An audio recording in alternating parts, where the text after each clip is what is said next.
লাখো কোটি দরুদ সালাম ওই নবীর কদম মোবারকে যিনি হায়াতুন নবী, যিনি উম্মতকে তরাবেন, হাসরের পার করাবেন, যিনি সর্ব জ্ঞানে জ্ঞানী, যিনি ডাক্তারেরও ডাক্তার, যিনি বিজ্ঞানীদেরও বিজ্ঞানী, সুবহানাল্লাহ, যিনি সুন্দরের চেয়েও সুন্দর, চাঁদের চেয়েও সুন্দর, সুবহানাল্লাহ, তার সাথে কোনো কিছুর, কোনো সুন্দরের, কোনো গুণের তুলনা হইতে পারে না। আসুন সেই নবীর প্রেম কত ছিল সাহাবীদের মনে, কত ছিল আউলিয়া কেরামদের অন্তরে, কত ছিল আশিকের অন্তরে। তারা রাসূলের প্রেমে পড়ে নিজের জীবনকে কোরবানি দিয়েছেন। আর আমরা রাসূলের প্রেম প্রেম বলে মুখে দিয়ে বলি, কিন্তু সামান্য নোট দিতেও রাজি না। তাদের প্রেম ছিল এমন প্রেম ছিল যেটা তারা বাস্তবে দেখিয়েছেন, প্রমাণ দিয়েছেন, জীবন দিয়ে প্রমাণ দিয়েছেন, ধন সম্পদ খরচ করে প্রমাণ দিয়েছেন। রাসূলের দরবারে সারাক্ষণ পড়ে দেখি, সুবহানাল্লাহ। আর আমরা শুধু ওই মিথ্যা ভালোবাসায়, মিথ্যা মায়ায়, মিথ্যা মানুষের পেছনে ছোটাছুটি করছি, দৌড়াদৌড়ি করছি, মিছিল করে করে চোখগুলো পাখির মতো লম্বা করে ফেলেছি, গলাগুলো ভেঙে ফেলেছি, অযথাই মারামারি করেছি, অযথাই মানুষকে কষ্ট দিয়েছি, গালিগালাজ করেছি, ওই নাপাক নষ্ট নেতার পেছনে ঘোরাঘুরি করে। অথচ সাহাবায়ে কেরাম এমন একজন নবীর পিছনে সময় দিয়েছেন, এমন একজন নবীকে তারা ভালোবেসেছেন, যিনি সকল নবীদের নবী, সুবহানাল্লাহ। একজন আশিক ছিলেন, ওই আশিকটার নাম ছিল গোলাম মোহাম্মদ। এই গোলাম মোহাম্মদ ছোটবেলায় তার বাবা মা মারা যায়, ছোটবেলায় যার বাবা মারা যায় গো। যে ব্যক্তির বাবা মা নাবালিক অবস্থায় মারা যায় তাকে শরীয়তের ভাষায় এতিম বলে। কি বলে? এতিম। এখন তো এতিমের অভাব নাই। কারো বাপ মারা গেছে 40 বছর তার, অথবা 35 বছর তার, অথবা 60 বছর তার বাপ মারা গেছে, আমি তো এতিম, হুজুর দোয়া করবেন আমার জন্য। আসলে কি এতিম? ওরা এতিম। কি বলে? ওরা এতিম। এতিম কাকে বলে এটাই তো অনেকে বোঝে না। শরীয়তের ভাষায় এতিম বলে যার বাবা মা অথবা বাবা নাবালিক অবস্থায় 12 বছরের হওয়ার আগে পৃথিবী থেকে বিদায় নেয়, তাকে শরীয়তের ভাষায় এতিম বলা হয়। তাহলে ভবিষ্যতে দেখা যাবে এতিমের সংখ্যা খুবই কম, কিন্তু না বোঝার কারণে, না জানার কারণে সবাই বাপ মারা গেছে, আমিও এতিম, ওরা এতিম, বয়স্ক এতিম। কি বলে? হ্যাঁ, তাহলে এতিমের সংখ্যা বুঝতে হবে। কারণ একটা ছেলে প্রাপ্তবয়স্ক হওয়ার আগে যখন তার বাবা পৃথিবী থেকে বিদায় নেয়, তার কত কষ্ট হয়, তার কত প্রয়োজন হয়, পূরণ করতে পারে না, এতিম ছাড়া কেউ বোঝে না। এই জন্য আমার নবী এতিমের সর্দার। আওয়াজ দিয়ে বলুন না সুবহানাল্লাহ। দুনিয়ার কোন এতিম যেন বলতে না পারেন ইয়া রাসূলুল্লাহ, ইয়া হাবিবাল্লাহ, নবী গো আপনি তো রহমতের নবী, দয়ার নবী, আপনি অনেক সুন্দর করে কথা বলেন, হাদিস মুবারক বলেন, জ্ঞান গর্ব আলোচনা করেন, সবার অধিকার নিশ্চিত করেন। আপনি তো এতিমের দরদ বুঝবেন না, কারণ আপনি তো বাদশা। এই জন্য আমার নবীকে আল্লাহ রাব্বুল আলামিন প্ল্যান করে, আল্লাহ রাব্বুল আলামিন আমার নবীকে এতিম করে দুনিয়াতে পাঠিয়েছে। সুবহানাল্লাহ। দুনিয়ার কোন এতিম যেন বলতে না পারে যে আপনি কি বুঝবেন, আপনি তো এতিম না। দুনিয়ার কোন দরিদ্র যেন বলতে না পারে আপনি দরিদ্রের কষ্ট কি বুঝবেন, আপনি তো দরিদ্র না। এই জন্য আমার নবী এক সময় দরিদ্র ছিলেন। আবার পৃথিবীর বাদশারা যেন বলতে না পারে আপনি বাদশার যে চিন্তা চেতনা, ধ্যান ধারণা, কাজকর্ম এগুলো সম্পর্কে আপনি কি বুঝবেন, আপনি তো নবী, আপনি তো বাদশা না। এই জন্য আল্লাহ রাব্বুল আলামিন বিদায় বেলা আমার নবীকে বাদশা বানিয়ে আল্লাহ রাব্বুল আলামিন দুনিয়া থেকে নিয়েছে। সুবহানাল্লাহ। একটা আশেক, ওই আশেকের নাম গোলাম মোহাম্মদ। ওই আশেকের ছোটবেলা মা মারা যায়, বাবা মারা যায়, পৃথিবীর মধ্যে কেউ নাই, পৃথিবীর মধ্যে আপন বলতে কেউ নাই। তার মনে বড় কষ্ট, দুঃখ, জ্বালা যন্ত্রণা, একমাত্র চাচা তার ভরসা। একজন চাচা তাকে লালন পালন করছেন, বড় করছেন, বড় করার পরে তাকে বিয়ে শাদী দিচ্ছেন। বিয়ে করানোর পরে তার ছেলে সন্তান হয়ে গেছে। শুধু সে বলেন আল্লাহুম্মা সাল্লি আলা সাইয়্যিদিনা মাওলানা মুহাম্মাদ ওয়া আলা আলি সাইয়্যিদিনা মাওলানা। এরপর মোহাম্মদের বিয়ে হয়ে গেছে, তার চাচা তাকে বিয়ে করিয়েছে। সত্য একটা কথা কি, এই যে মাসটা চলতেছে, এই মাসটার নাম কি মনে আছে? মনে আছে ভাইসা? শাওয়াল। এখনো যায়নি, আজকে মনে হয় 23তম তারিখ, শাওয়াল মাসে 23তম তারিখ। এই মাসটা মূলত ভাইসা বিয়ার মাস। কি বলে? এই মাসে বিবাহ করা সুন্নাত। এই মাসে বিয়ে করা কি সুন্নাত। শুধু তাই নয়, শুক্রবারে মসজিদে বিয়ের আক্ত হওয়া সুন্নাত। তাহলে এই মাসটা বিয়ের মাস, ভাইসা বিয়ার মাস। এই মাসটা বিয়ের মাস, বিয়ার মাস। যুবক ভাইরা মনে মনে আসে আমার কথা বুঝে না, কেমন কি করে এগুলো রাখতে করে এই জন্য আসুন আমরা যারা প্রাপ্তবয়স্ক হয়ে গেছি, আমরা বিয়ের চিন্তাধারা করে সামনে অগ্রসর হব। সবাই বলুন আমিন। শাওয়াল মাসে বিবাহ করা সুন্নাত। এটা বানাইতে কথা না, হাসানোর জন্য না। শাওয়াল মাসে বিবাহ করা সুন্নাত, শুক্রবারে বিবাহ করা সুন্নাত, মসজিদে আক্ত হওয়া, বিবাহের অনুষ্ঠান হওয়া সুন্নাত। বিবাহের সময় আক্তর করে দোয়া করে খেজুর ছিটানো সুন্নাত। সুবহানাল্লাহ। কিন্তু আমরা খেজুরের পরিবর্তে আরেকটা হাতে এসি ভিতরে দিয়া মিষ্টি আর জিলাপি অথবা কোরমা অন্য কিছু। কিন্তু সুন্নাতটা আমাকে জানতে হবে, মানে বানা মানে এটা পরে বিষয়। আগে ভাইসব জায়গা রাখেন যে খেজুর সুন্নাত, বলেন না খেজুর সুন্নাত। সুন্নাত এমনি ছিটায় ছিটায় দেওয়া, ছিটায় ছিটায় দিলে হয়তো অনেকের কাছে এটা বেমানান লাগতে পারে যে আমরা অনুষ্ঠানে গেলাম, বিবাহের অনুষ্ঠানে ছিটায় ছিটায় খেজুর দিব, এটা কেমন না। এটা হচ্ছে একটা আনন্দ মুহূর্ত।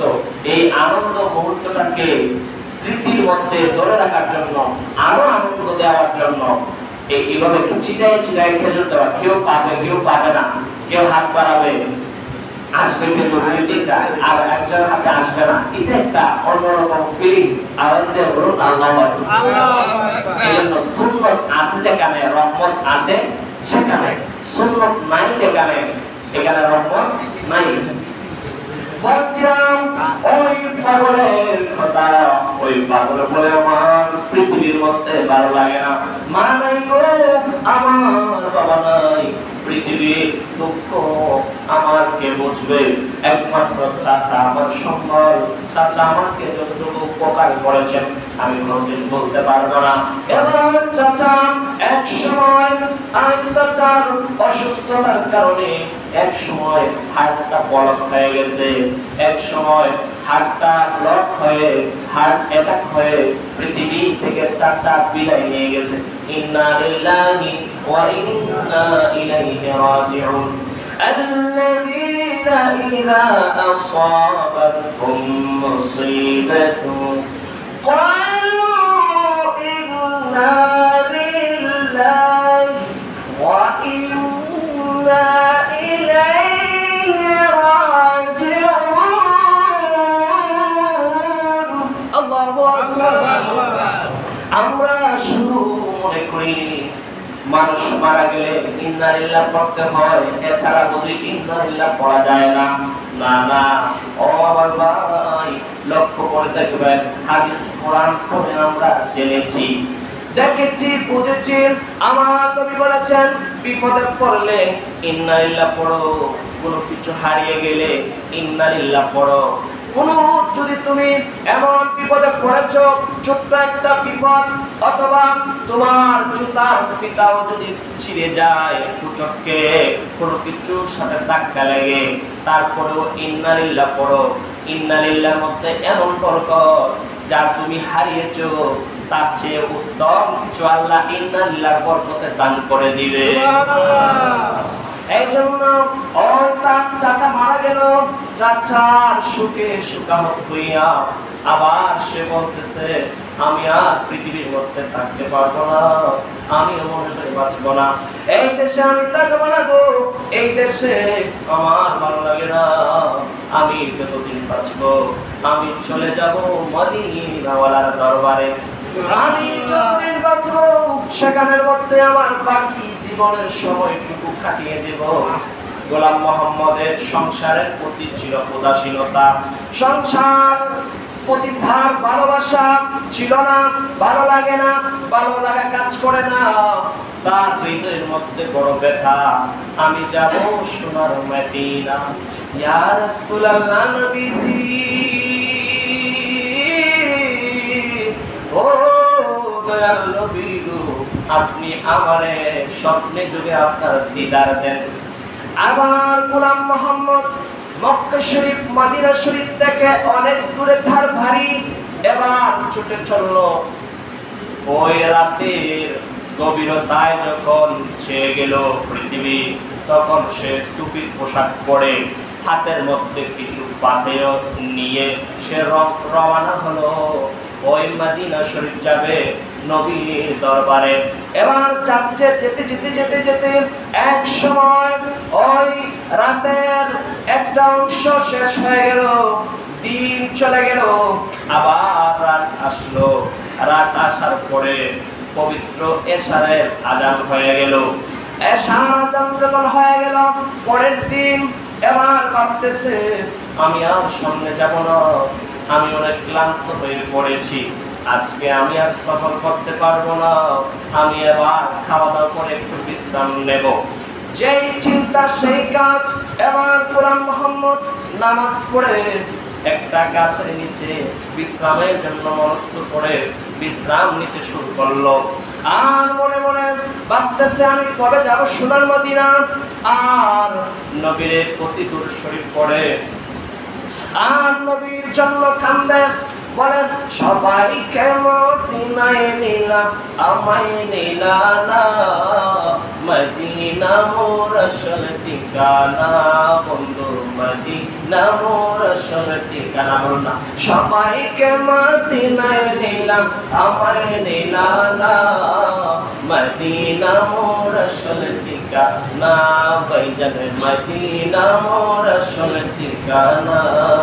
সেটাই আল্লাহ, সেটাই নবী, নবীজি দিনের রবি, দেখলে ছবি পাগল হবি, যাবি মদিনা বল, দেখলে ছবি পাগল হবি, যাবি মদিনা, মদিনা মোর আসল ঠিকানা, ভাইজান মদিনা মোর আসল ঠিকানা।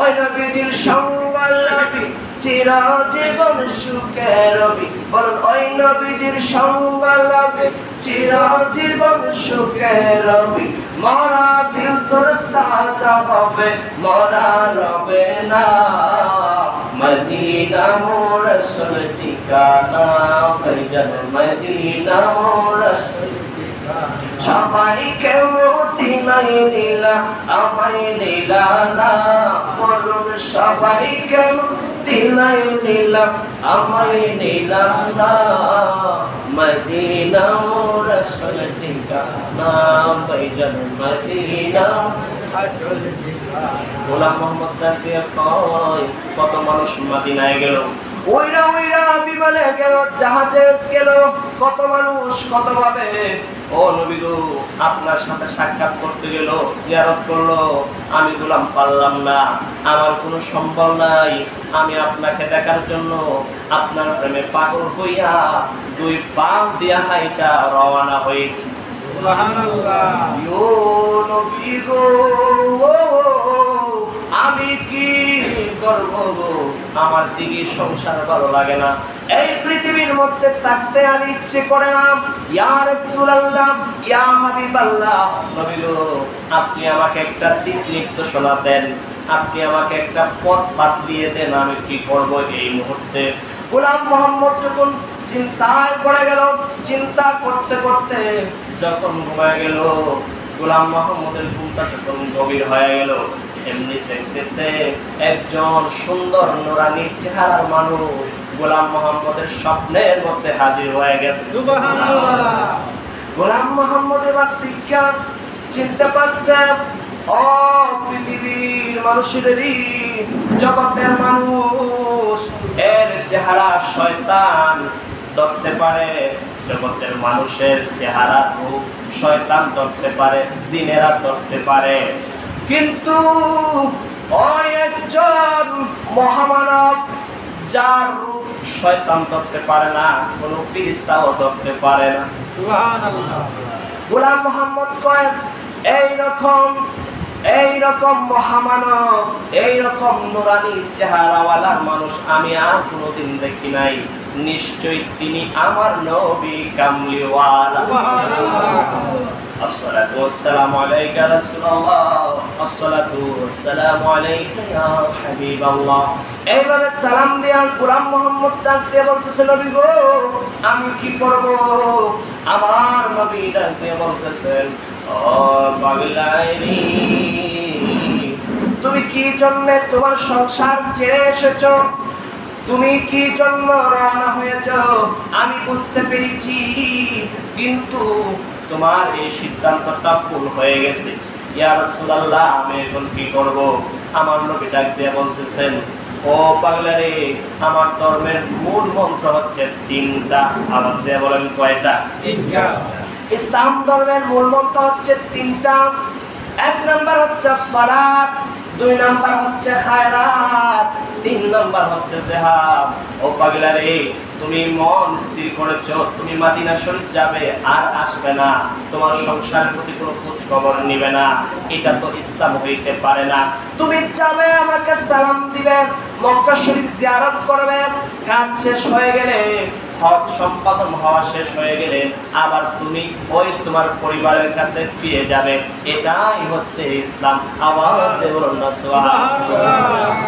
ও পাগলামি তুমি যে সিদ্ধান্ত নিয়েছো ভুল করছো তুমি এই সিদ্ধান্ত থেকে বেরিয়ে আসো তুমি কি জানো না লা রাব্বানিয়াতা ফিল ইসলাম ইসলামের মধ্যে কোনো সন্ন্যাসী নাই ইসলামের মধ্যে কোনো সন্ন্যাসী নাই ইসলামের মধ্যে বৈরাগ্যবাদের কোনো স্থান নাই ইসলাম যেখানে আছে সেখানে সংসার আছে সেখানে পরিবার আছে সেখানে পরিজন আছে আত্মীয় স্বজন আছে ইসলাম যেখানের মধ্যে নাই সেখানের মধ্যে আল্লাহর রহমত নাই এবার আমার নবী ডাক দিয়ে বলতেছেন আমার ধর্মের মূল মন্ত্র হচ্ছে তিনটা সালাত খায়রাত জিহাদ ইয়া রাসূলুল্লাহ সালাত কাকে বলে গো আমার নবী ডাক দিয়ে বলতেছেন নিজের জন্য এবং পরের মঙ্গলের জন্য প্রার্থনা করার নাম হচ্ছে সালাত সুবহানাল্লাহ নিজের জন্য এবং পরের মঙ্গলের জন্য প্রার্থনা করার নাম হচ্ছে সালাত আর দ্বিতীয় নম্বরে খায়রাত নিজে পরের উপকার করা পরের খোঁজ খবর নেওয়া নিজের সাধ্যমতো পরের উপকার করার চেষ্টা করা পরের আপদে বিপদে সাহায্য করা এটাই হচ্ছে খায়রাত মানবতার সেবাই হচ্ছে মুক্তির সোপান tool of man is tool of Allah. আল্লাহকে যদি পাইতে চাও তাহলে আল্লাহর রাজি খুশির জন্য সৃষ্টির শ্রেষ্ঠ মানুষকে ভালোবাসা দাও। সুবহানাল্লাহ। Tool of man is tool of Allah. মানবতার সেবাই হচ্ছে মুক্তির সোপান। যে মানুষকে আল্লাহর রাজি খুশির জন্য ভালোবাসে না, মানুষের উপকারের জন্য চেষ্টা করে না, তার কোনোদিন মুক্তি নাই। তৃতীয় নাম্বার হচ্ছে জিহাদ। নিজের সমস্ত শক্তি দিয়া মিথ্যার বিরুদ্ধে, অন্যায়ের বিরুদ্ধে, অধর্মের বিরুদ্ধে সংগ্রাম করার নাম হচ্ছে জিহাদ। আওয়াজ দিয়ে বলুন আল্লাহু আকবার। তাহলে জিহাদের সংজ্ঞা পাইলাম, নিজের সমস্ত শক্তি দিয়া মিথ্যার বিরুদ্ধে, অন্যায়ের বিরুদ্ধে, অধর্মের বিরুদ্ধে আপনাকে শক্তিশালী ভূমিকা পালন করতে হবে। এটার নামই হচ্ছে আল জিহাদ। সুবহানাল্লাহ। ইয়া রাসূলুল্লাহ, ইয়া হাবিবাল্লাহ, নবী গো, আমি এতক্ষণে বুঝতে পারলাম আপনি আমাকে মাফ করে দেন, আপনি আমাকে ক্ষমা করে দেন। আমি আপনার দরবারে যাব, সালাম দিব, হজ শেষ করে আবার চলে আসব। এবারে যখন নবীর সাথে কথা চলতেছিল, এক পর্যায়ে গোলাম মোহাম্মদ দেখতেছে তার চোখের মধ্যে ভোরের আলো আইসা পড়তেছে, ঘুমটা ভাঙ্গা গেল। এবার ওইটা সে ভাবতেছে আমি কি দেখলাম, কার দেখলাম রে? জীবনে তো এইরকম কোন লোককে আমি স্বপ্নে দেখি নাই। গোলাম মোহাম্মদ ডাক দিয়ে বলতেছে, অযুবদের মানুষের, আমি এমন একজন মহামানবের সাথে সাক্ষাৎ লাভ করেছি। আমার সৌভাগ্য হয়েছে, আমি ঘুম ভাঙার পরেও আমি অনুভব করছিলাম আমার নাকের মধ্যে যেন মেশকে আম্বরের গান এখনো শোনা যাচ্ছে। মেশকে আম্বরের গান যেন আমি মনে হয় আমি আমার নাকের মধ্যে এখনো পাচ্ছি। কারণ হচ্ছে আমার নবী যার সাথে দেখা দেয়, যার সাথে কথা বলে, আমার নবী ওই গায়ের মধ্যে আল্লাহ কুদরতি রহমতের একটা গ্রাম সৃষ্টি করে দেয়। আমার নবী যেখানের মধ্যে হাত দিতেন, হাতের তলা থেকে আতরের গ্রাম বের হইতো। আমার নবী যেই দিকে যাইতেন সেই দিকে মেশকে আম্বরের গ্রাম ছড়িয়ে পড়তো। আমার নবী, এই জন্য আমার নবী কোন দিকে গিয়েছেন, আয়েশা সিদ্দিকা রাদিয়াল্লাহু তাআলা আনহা সহ নবীর আশিক পাগল উম্মতেরা নবী কোন দিকে গিয়েছেন তারা সহজেই চিনতে পারত। আওয়াজ দিয়ে বলুন সুবহানাল্লাহ। এবার বলছিলাম ধর্মের মূল মন্ত্র হচ্ছে তিনটা: নামাজ, সালাত, খায়রাত, জিহাদ। এখন নামাজ পড়ে অনেকে, নামাজের মধ্যে নামাজ পড়তেছে মাশাআল্লাহ, এবার দাঁড়াইয়া ওই ফের চলতেছে রে, কোনা এটা তো চায়, এটাও চায়, সামনে কে আসতেছে, এটাও চায়, আছে কিনা? আছে কিনা পয়সা?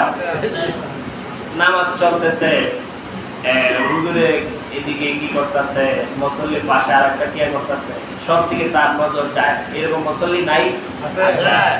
নামাজের মধ্যে দাঁড়িয়ে এদিক সেদিক তাকানো নিষেধ। এদিক সেদিক তাকানো কি নিষেধ। অনেকে নামাজ পড়ে, আবার ওই গরমের সময় এক ব্যক্তি নামাজে দাঁড়াইছে, তো ওর ফ্যান চারটো খুলে গেছে, বুঝছে, নামাজ পড়তেছে, খুব গরম লাগছে। মানে আরেকজন ব্যক্তি আছে একটু পরে, সে তার পাইছে, কানে শব্দ আসছে, বলতেছে যে কইও মকসুদ আলী বাইরে ফ্যানটা সারা চাই, খুব গরম, নামাজ কিন্তু নামাজ দেখি ফ্যান ছাড়ার কথা বলতেছে। তার মনটা নামাজ আসেনি, আছে নাই?